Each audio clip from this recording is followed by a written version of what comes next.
যাচ্ছে নাকি? এই খবরটা বল। কোন সাজা ঘোষণা করার ফলে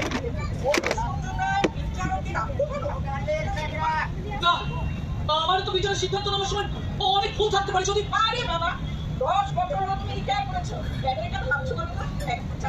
দেখো সব ঠিক হয়ে যাবে। দেখো একটা ঘটনা আমার আজও খুব মনে পড়ে। তার মনে পড়লে আমার ভেতরটা অনুশোচনায় চলে পড়ে খারাপ হয়ে যায়। কি হচ্ছে কি? চাটা খাও তো। তুমি যত সহজে কথাগুলো বলছো ব্যাপারটা কি কত সত্যি জানো? অনেকদিন আগের ঘটনা। তখন আমি মেদিনীপুরের বিচার ছিলাম। একবার একটা মামলা আমার ইতিহাসে দুঃখীরাম হয়ে আর ছিলাম একদিন হঠাৎ আমি খুন করেছি, আমি খুন করেছি, আমি খুন করেছি, আমি খুন করেছি, আমি খুন করেছি, আমি খুন করেছি, আমি খুন করেছি, আমি খুন করেছি।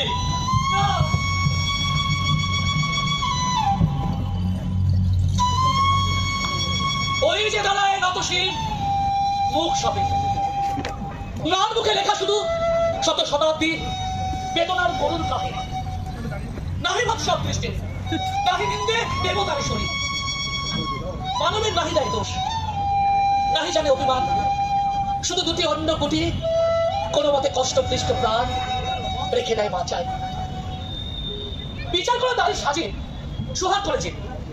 ছেলেবেলায় এই পংক্তিগুলো পরীক্ষার খাতায় যে কতবার ব্যাখ্যা করেছি তার হিসেব করতে গেলে মহাভারত রচনা হয়ে যায়। কিন্তু আমরা যারা বড় হয়ে ইন্ডিয়ান পেনাল কোড অনুযায়ী বিচার করেছি আজীবন, তারা আইনের বাইরে গিয়ে সত্যিকারের সোহাগ দেখানোর সুযোগ কোনো দিনও পাইনি।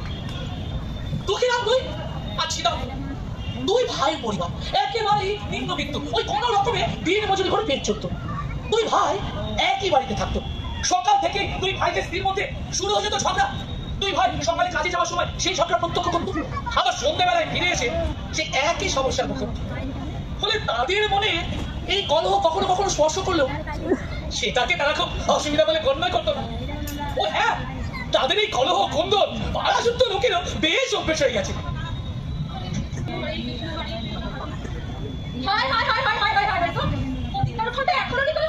মরদটা কাজে বেরোবে বসে উপর টেনে, এ সংসারে মঙ্গলা মঙ্গল বলে কিছু নেই।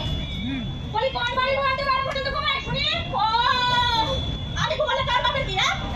যে আমার বাপ চলে ঠাকুরলা যতবার মুখে যতবার কথা তারা তো দেখাচ্ছে মজা। কই গো শুনছো? আরে তাড়াতাড়ি বাইরে এসো তো। বলোটা কি? আচ্ছা শোনো, তোমার ছোট আমার বাপ চলেছে। বলবো এই কাজে বেরোনোর সময় তোমাদের ঝামেলা এমনিতে দেরি হয়ে গেছে। খবরদার তুমি আমি কথা মারাবে না। আরে ওদের কারণে তো ফাঁসি। এই শোনো, আমি আমার একটা লিখে রেখেছি, তুমি আমাদের দিক দিয়ে যাও। এটা বিশাল কাজ করেছে। এই বড় কথা কি বলেছে? হ্যাঁ তুমি কাছে চলে গেল যত সব রাতের সময়। দাদা আজকে দেরি হয়ে গেছে, কাজ করো। খবরদার বলছি, ওদিক দিয়ে গেছো না তোমার এজেন্সি আমাদের। কেন ওকে বলেছে? কি আমার হবে? এদিকে নারী কোনো উঠো দিয়ে যেতে হবে। দেখি এই সংসারে কত অমঙ্গল। শুনো এমনিতে দেরি হয়ে গেছে, তার মধ্যে তোমাদের ঝামেলা। এই গাড়ি চল আজকে কাজ করতে হবে। হ্যাঁ দুই ভাই যেন পালিয়ে বাঁচে, কিন্তু তারা চলে গেলে যে তুই যা মুখ দেখা থেকে বন্ধ করে যে যার ঘরে চলে যাবে, সেটা কিন্তু হওয়ার উপায়।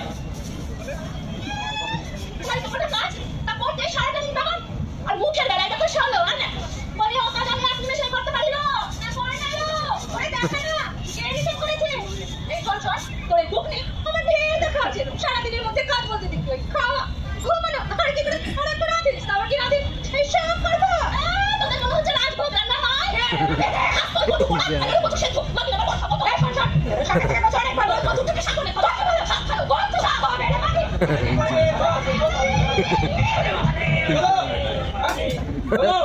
এটা দেখছি মেঘনা আরাম থেকে অস্ত্র ছাড়ছে। দোলন কেটে পড়ি কি করি? যদি মাথা বাঁচিয়ে ঢুকতে হবে অনেক দূর। আপনার এখানে দুদিন ধরে কাজে লেগেছি, গাড়ি নতুন, আপনি আমাকে বুঝিয়ে বলবেন দিন করি না। প্রতিদিন যেমন সূর্য ওঠে চন্দ্র ওঠে বাতাস বয়, তেমনি এই দুই বাড়ির দুই যায় ঝগড়া নিত্যদিন অভ্যাস। বুঝলি? চল চল চল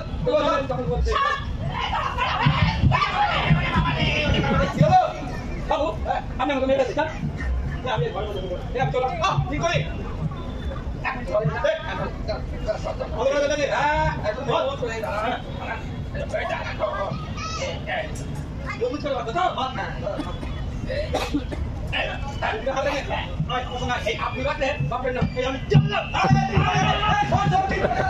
চক্রবর্তী পাড়া রামলোচন চক্রবর্তী জমিদার বাবু। তবে জমি জমা খুব একটা কম নেই, রাত হচ্ছে সব লোককে বলে আমার কি রান্না করছিস? ভাত আর কত সুন্দর। কথাটা তুই ঠিকই বলেছিস। জিনিসপত্রের দাম যেভাবে হু হু করে বাড়ছে সেই হারে আমাদের মজুরি বাড়ছে। ঠিকই বলেছিস।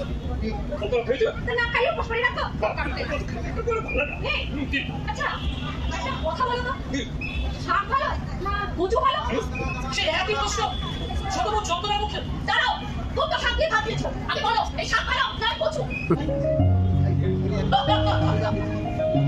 প্রশ্ন শুনে তুই ভাইকে একেবারে হতভম্ব। তিন চাষে গন্ডি না বেরানো তুই ভাইয়ের এতদিন আমাকে বোধতা হলো যে শিক্ষার কতটা প্রয়োজন। কলহের এখন অকপট বহিঃপ্রকাশ বোধহয় গ্রাম বাংলার এই শ্রেণীর মানুষের বসে। যদিও এখনকার মতো ওই রাজনৈতিক দল কেবল ধর্মীয় মৌলবাদের খাবার, তখন গ্রাম বাংলার মানুষের উপর চেপে বসে। তাই অবুঝ বিষাক্ত হিংসা তাদের মধ্যে ছিল না বলেই তো।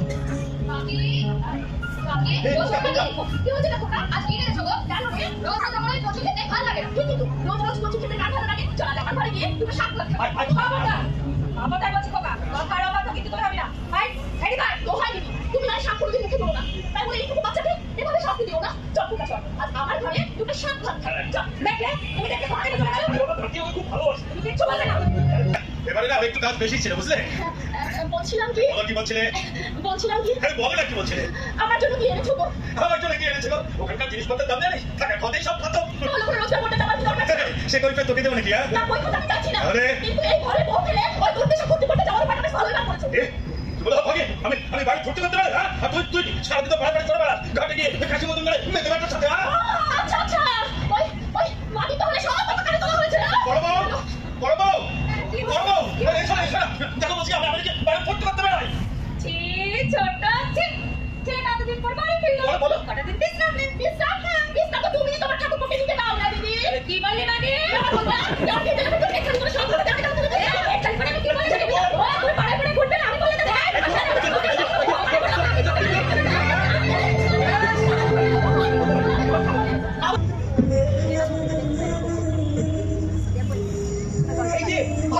আসুন আমার নাচের মাঝেরা, আমার কি বড় সৌভাগ্য যে আমার এই গরিবের কুটিরে আপনাদের পদধূলি পড়লো।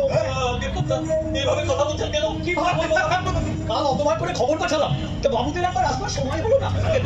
কালকে রাইতে জমিতে পার করে গেছিল। হ্যাঁ ফিরতে ফিরতে সন্ধ্যা হয়ে গেল। তাই ভাবলাম আপনি ওই রায়না তাদের বিপদের দিনে টাকা দিয়ে সাহায্য করছিল। একটা নেমোখারামের দল নিজেদের ঘরের চালটা তো বেশ ভালো করেছে, আর আমার কাছারি ঘরের চাল ফুটো হয়ে ছটছট করে জল পড়ছে। সেটা ছাড়া কিছু নেই ওদের। আপনি তো হুকুম করলে আমরা হুকুম করবো কি রে? নাকি তোদেরকে বলা গামছা দিয়ে বলতে হবে? তাই যা এখনই কাজে লেগে পড়। শোন, আজকে সন্ধ্যার মধ্যেই শেষ করা চাই, বুঝলি? আজকে সন্ধ্যার মধ্যেই কাজটা খতম করা চাই। যা লেগে পড়। সারিয়ে দিলাম। এখন কাজেটা মজুরি তারাই নাই দিলেন, কিন্তু অর্ধেক মজুরি তো দিতে পারতে। হ্যাঁ কথা যা দিলেন এতে দুই পরিবারের মুখে অন্য দোকান বলেন। এই আমারই এগিয়ে শোন, আমার মনটা নেওয়ার নরম, তাই এটুকু বলি, নইলে তোদের তো কিছুই পাওয়া নেই। কেন কথা আপনি কথা বলছেন না? কিছুই পাওয়া নেই। শোন, তুই কত টাকা ধার নিয়েছিস আর তার সুদটা কত সেটা খেয়াল আছে?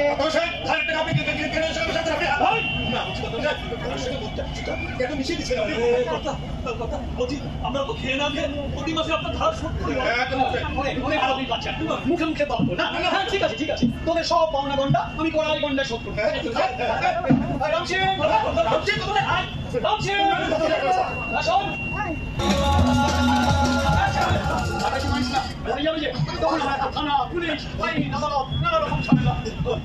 এখন সম্পদ মজুরি চাকরি ভাতের কত খিদা পেয়েছে। আরে দেখ না ঘরের কোণে কোথাও আছে। তাহলে আমাকে আমার এই কদরে খাটা যাবে, তবে তোকে ভাত দিতে পারবো। কি বলে? আমাকে আমার এই কদর খাটা যাবে।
কি আছে দাদা রামপুর আছে তো রামপুর আছে বড় বকির ভেতরে যাও দাদা রামপুর আছে বড় বকির ভেতরে যাও রামপুর দেখে নেবে কি আছে রামপুর চলে এসেছে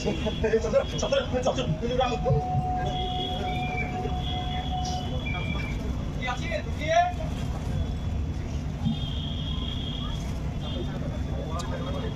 জলদি করে চল দিবি তো নাকি চল সবাই তো চুপচাপ মাগিরা বুঝে ঝগড়া করে চুপচাপ বসে আছে সিধা দুঃখে এই দুঃখে এই তো সিধা এই মাগিরা বুঝে ঝগড়া করে চুপচাপ বসে আছে দুই ভাই সারাদিন ধরে খুব ঝগড়া করেছে তো দুঃখী কোথায় দাদা শরীর খারাপ হয়েছে একদিন করে বলে কি দাদা শরীর খারাপ দাদা শরীর খারাপ হয়েছে আমি যে নিজে দুঃখী বলা শুনলাম দিন আমার কাজ ছিল দাদা কাজ ছিল নিজে করে শুনেছে খোলা এই শর্ট এই রামদত্ত চক্রবর্তী কখনো ভুল শোনে না আমি নিজে কানে শুনলাম দুঃখী বলা এই দিন করে যত করে দাদা দাদা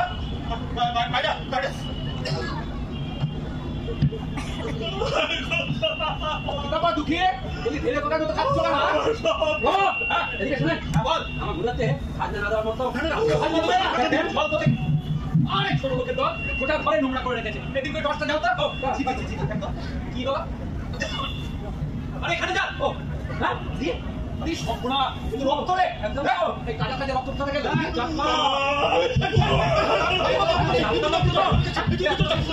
সিধা খুনে রক্ত রে সিধা খুনি রক্ত কোথা থেকে রক্ত না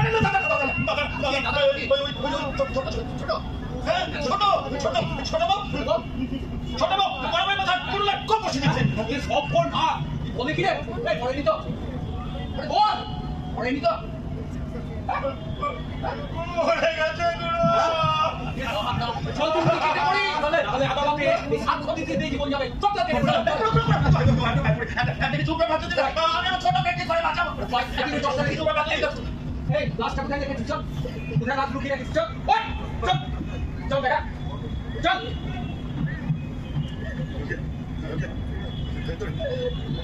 ওরে সব না এটা খুন রে এর বল কি বলবো হ্যাঁ সব দিন করে দেখছিস কি কেটে বল চল সব দিন আপনি কি বাঁচা দেন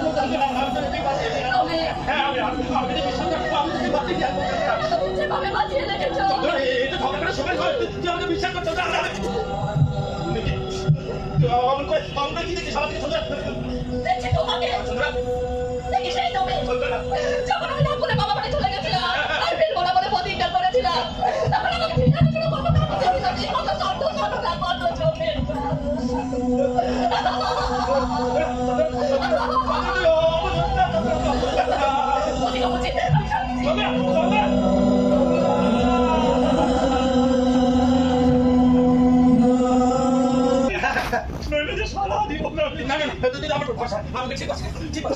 চন্দনা দোষ মাথা পেতে নেই বড় বলা ভালো নিয়ে হাত ছেড়ে বাঁচো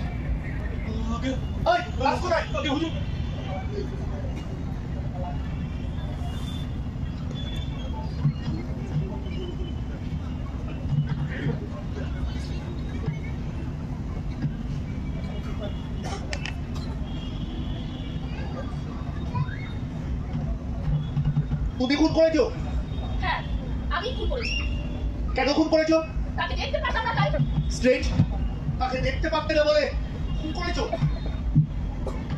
তোমাদের মধ্যে কোনো বচসা হয়েছিল না তাহলে কি ও আগে তোমাকে মারতে এসেছিল না না তোমার মধ্যে কোনো অত্যাচার হয়েছিল না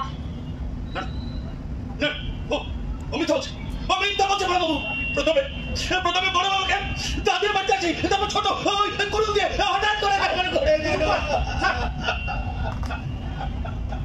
ছোট মেয়ে তোমাকে এখন আমার সাথে থানায় যেতে হবে সব দিকে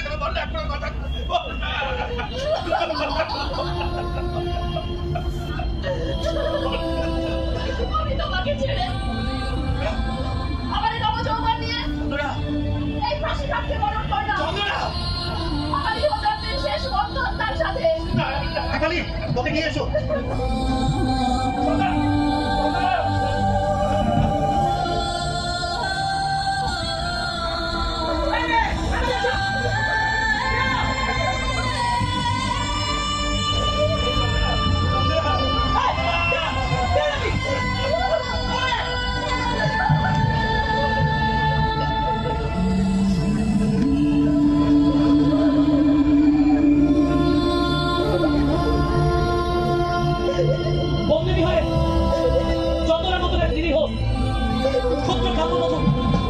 চিরপরিচিত গ্রামের পথ দিয়ে, রথতলা দিয়ে, ঘাটের পাশ দিয়ে, ঘাটের প্রান্ত দিয়ে, জমিদার বাড়ি আর স্কুল বাড়ির সামনে দিয়ে, সমস্ত চিরপরিচিত লোকের চোখের ওপর দিয়ে কলঙ্কে বোঝা নিয়ে চিরকালের মতো গ্রাম ছেড়েছে।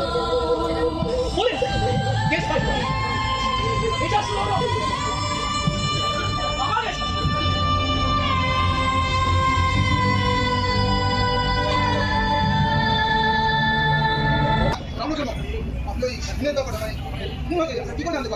সকালবেলায় ওদের বাড়ি যাওয়া মাত্র শ্রীরাম ছুটে এসে আমার টাকা জড়িয়ে ধরে বললো, পুরো ছোট বউকে বাঁচিয়ে দাও।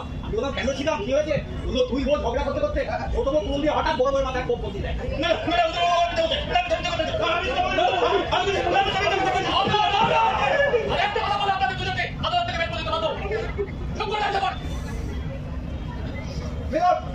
রামচন্দ্র চক্রবর্তীর কথাটা নথিভুক্ত করার জন্য আমি আবেদন করছি। চন্দ্রস্বামী শ্রীরাম স্বয়ং চক্রবর্তী মশাইকে বলেছে যে তার বউ রাগের মাথায় বড় বউ রাখাকে খুন করে। আমার কিছু জিজ্ঞাসা নেই, আমার কিছু জিজ্ঞাসা ছিল না। রামলোচন চক্রবর্তী, আপনি বলেছেন আদালতে সাক্ষ্য দিতে দিতে নাকি আপনার হাড়ের দুঃখ ঘাস গজিয়ে গেছে। এর আগে কতগুলো মামলায় আপনি সাক্ষ্য দিয়েছেন আর সন্তুর মামলা সেটা হুজুরকে বলতে পারেন কি? হুজুর এত বড় জমিদারি নায়েব আমি, জমিদার সঙ্গে চাষিদের মামলা মোকদ্দমা লেগেই থাকে, সুতরাং সাক্ষ্য দিতে হয়। তাহলে আপনি গরিব চাষিদের বিরুদ্ধে সবসময় সাক্ষ্য দিয়ে থাকেন। জমিদারি স্বার্থ দেখাটা আমার কাজ কি? গরিব চাষিদের বিরুদ্ধে আপনি মিথ্যা সাক্ষ্য দিয়ে থাকেন, তাই তো? আচ্ছা, রামলোচন বাবু সেদিন রাত্রে হঠাৎ আপনি দুঃখীরামদের বাড়িতে কি করতে গিয়েছিলেন? কোনো বিশেষ কাজ ছিল? তেমন কিছু না, আমি কিছু চাল দিতে গিয়েছিলাম ওদের বাড়ি। হঠাৎই বলার মতো সারা জীবন ধরে শুনে জমিদার নায়েব ক্ষমতা এলে সব গরিব চাষিদের ধান চাল লুট করে খায়, কিন্তু আপনি কি গরিবগুলো বললেন যে রাত্রে ওদের বাড়িতে অন্ন বিতরণ করতে গেলেন? বাবু যতটা অমানুষ আমাকে ভাবছে ততটা অমানুষ আমি নয়। আমি জানতাম ওদের ঘরে চাল একদম নেই। আপনি কি করে জানলেন? আপনি কি জ্যোতিষী অন্তর জানেন? আমি যে সেদিন সকালবেলা ওদের গিয়েছিলাম, গিয়ে দেখি ওই দুই বইয়ের কি ঝগড়া। ওই ঝগড়া থেকে জানতে পারি ওদের ঘরে চাল বাড়ন্ত। কেন সকালবেলা ওদের কি করতে গিয়েছিলেন? জমিদারের হুকুমে ছিলাম আর দুঃখীকে ধরে আনতে। না মানে ওরা যেন সেদিন জমিদার বাবুর কাছাই বাড়ি গিয়ে বেকার কাটে। বেকার কাটাই তা দুঃখীরা ছিলাম কি স্বেচ্ছায় আসতে রাখতে হয়েছিল না? ছিলাম খুব একটা আপত্তি করেনি, তবে দুঃখী কিছুতে যেতে চাইছিল না। সেই জন্যই লাঠিয়াল দিয়ে বেটে বেটে ওকে ধরে দেওয়া হলো, তাই তো? দুঃখীটা খুব মাছ ছিল তাই। হ্যাঁ, তাই লাঠিয়াল দেখার দরকার পড়েছিল। আচ্ছা, ওদেরকে হঠাৎ সেদিকে জমিদার বাবুকে ধরে দেওয়ার কারণটা কি? সেদিন যেন ওরা দুই ভাই গিয়ে জমিদার বাবুর কাছের বাড়িতে গিয়ে বেকার কেটে বেকার কাটতে তো কেন, কিন্তু বেকার কেটে ছিল ওদেরকে ধরে দেওয়ার কারণ কি? ওদের খাজনা বাকি ছিল তাই। আমি বলছি হ্যাঁ, তারপর কি হলো? সারাদিন ওরা খেতে পুড়ে সারাদিন খেটে সন্ধ্যেবেলা বাড়ি পেল। তাহলে সারাদিন অভুক্ত শরীরে জমিদার বাবুর বাড়িতে বেকার খেটে সন্ধ্যেবেলা বাড়ি ফিরলে একজন চাষি মাথায় করে আগে আগুন জ্বলবে। আর আপনি নিজেই বলেছেন দুঃখীটা বড্ড কুমার ছিল। আপনাকে আমাদের কোনো প্রশ্ন নেই, আপনি আসতে পারেন না। হলো আমার পরে সাথী দাদা সাহেব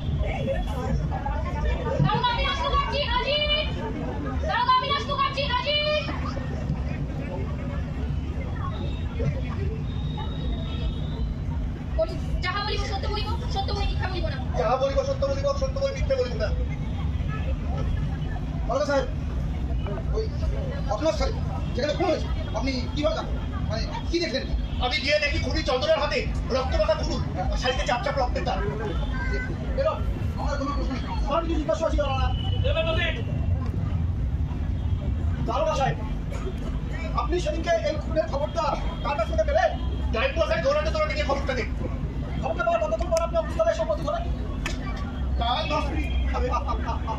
দারোগা সাহেব, আপনার খাওয়া দুঃখীরামদের গ্রাম থেকে কমপক্ষে 10 থেকে 12 মাইল, ঝড়ঝড়ের রাত, গ্রামের কর্তব্য রাস্তা, এতটা পথ আপনি 10 মিনিটে কি করে এলেন? সেদিন আপনি ওই কাছাকাছি ছিলাম। কাছাকাছি নাকি জমিদার বাবু বাগান বাড়িতে? সেদিন একটা নেবু করতে ছিল। আচ্ছা, আপনি কি প্রমাণ করতে চাইছেন কি বাবু? আপনাদের দারোগা সাহেব হিসেবে জমিদার মশাই আপনার দিও না। এই মামলা কি সম্ভব? অবজেকশন সাসটেইন। আপনি মামলা সংক্রান্ত প্রশ্ন করে বলবেন কি বাবু?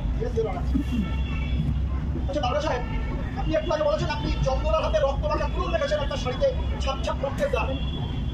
আচ্ছা এমনও তো হতে পারে কেউ চন্দ্রার হাতে রক্ত মাখা পুরুষকে ধরিয়ে দিল। তা কি করে সম্ভব? সেটাই সম্ভব। শাড়িতে ছোপ ছাপ রক্তের দাগ, কাছের কোনো আত্মীয় যদি খুন হয়ে মাটিতে পড়ে যায় আর তার রক্তাক্ত শরীরে একটা চন্দ্রা যদি সে ছাপিয়ে পড়ে, শাড়িতে তো রক্তের দাগ লাগতেই পারে। এটা হলেও হতে পারে, হতে পারে। আপনি আসতে পারেন, আপনাকে আমার কোনো প্রশ্ন নেই। একদিকে বাংলার চাষিরা না খেয়ে মরে, অপরদিকে জমিদার এবং বাগান বাড়ির মতো ফুর্তির ফোয়ারা, আর সে ফুর্তির খরচ যোগায় এই দুঃখীরাম ছিদামের মতো গরিব চাষির দল। আমি বুঝতেই পারছি না যে দুঃখীরামের খুনের সঙ্গে এসব ঘটনার সম্পর্ক কোন কে করেছে, নাই মশাই না জমিদার বাবু? কি বোঝাতে চাইছেন তুমি? খুনের সঙ্গে কি দারোগা সাহেব, কি জমিদার মশাই, কি নাই মশাই, আমি প্রত্যক্ষ কোনো সম্পর্ক নেই, কিন্তু এরাই খুনের পরিস্থিতিটা তৈরি করে দিয়েছিলেন জগন্নাথ। সেদিন যদি দুঃখী নিজের জমিতে ধান রুইবার সুযোগ পেত, সন্ধ্যেবেলা বাড়ি থেকে হয়তো বউয়ের কাছে ভাত চেয়ে ভাত পেত, কিন্তু না হয়নি জগন্নাথ। জমিদার ওর বাড়িতে সারাদিন অভুক্ত শরীরে বেগার খেটে সন্ধ্যেবেলা বাড়ি থেকে বউয়ের কাছে দুটো ভাত চেয়ে না পাওয়ায় হাতে ছিল পুরুল, বসিয়ে দেয় বউ রাধার কপালে। কি সত্যি ঠিক বলছি তো? হুজুর একদম ঠিক বলছে, হুজুর ঠিক বলছে। Human tragedy Jagannath. আপনি শুধু ওপরটা দেখে বিচার করবেন, রেকর্ডটা দেখার চেষ্টা করবেন না, শুধু দুঃখী নামের দশটাই দেখে আসলে আপনাদের চেপার চেষ্টা করবেন না।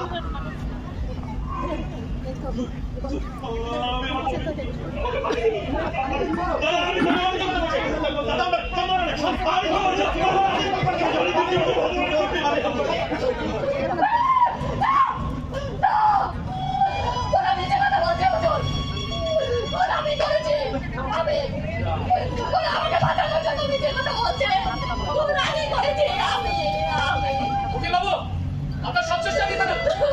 আসামি নিজের মুখে তার দোষ স্বীকার করছে, বাইরে আবার হাত পাতা। Government take it control.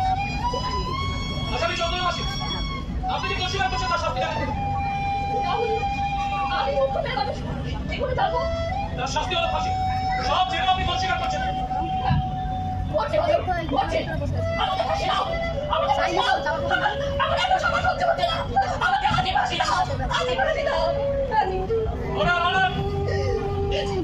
আসামি চন্দ্রনাথ স্বীকারোক্তি পরিপ্রেক্ষিতে আসামি চন্দ্রনাথ দাসীকে তার বলা রাধারানী দাসীকে সম্পূর্ণ সুস্থ মস্তিষ্কে হত্যা করা অপরাধে দোষী সাব্যস্ত করেছে এবং ভারতীয় দণ্ডবিধির ৩০২ ধারা অনুসারে মৃত্যুদণ্ডে দণ্ডিত করেছে।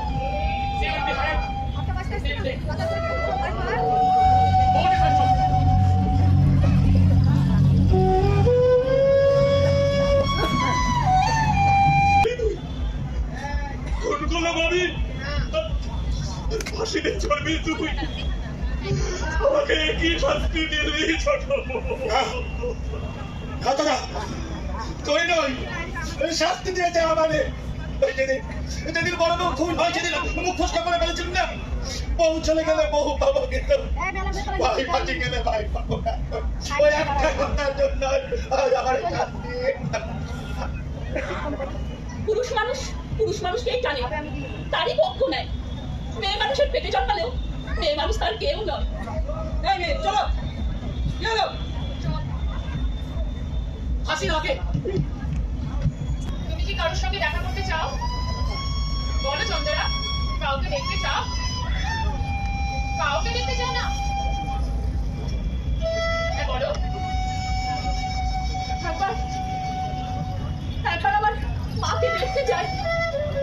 মা, বেশ, আমরা তোমার মাকে এখানে আনানোর ব্যবস্থা করছি, কিন্তু চন্দ্রা, তোমার স্বামী আজ সকাল থেকে জেলখানার গেটের বাইরে অপেক্ষা করে আছে তোমাকে একটিবার দেখবে বলে। তাকে দেখতে চাও না?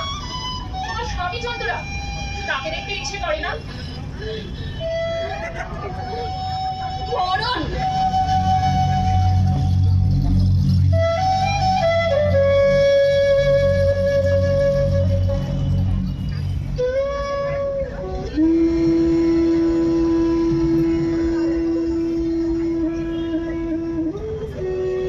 এইভাবে শেষ হয়ে গেল চন্দ্রার জীবন, ছিদামের জীবন।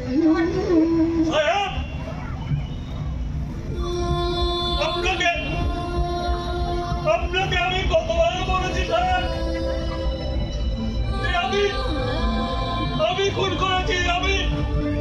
আপনি বিশ্বাস করেননি আমার কথা। হয়তো তার খবর আমরা কেউ জানি। এবং জমিদারি হাতে জমিদারের সুদের কারবার খুলে ফেটে উঠেছে। আমরা যারা পুঁথি শিক্ষার গর্বে গর্বিত, যাদের নিশ্চিন্তে জীবন কাটানোর মতো অর্থের সংকলন আছে, যারা প্রতি রবিবার অপরাহ্ন চর্চা করে তাদের প্রত্যেকাকে বুঝে পরীক্ষাকে প্রতিষ্ঠিত থেকে সহানুভূতি দেখায়। তাদের উদ্দেশ্যে একটি প্রশ্ন রাখতে চাই। অপরাধী কে? মা, ওমা, খিদে পেয়েছে ভাত দে। মা, ওমা, খিদে পেয়েছে ভাত দে। মা, ওমা, খিদে পেয়েছে ভাত দে। আইনের চোখে যে অপরাধী সেখানে দোষী করে আর যে প্রকৃত দোষী তারই কি কোনো অপরাধ ছিল? বিচারের ভার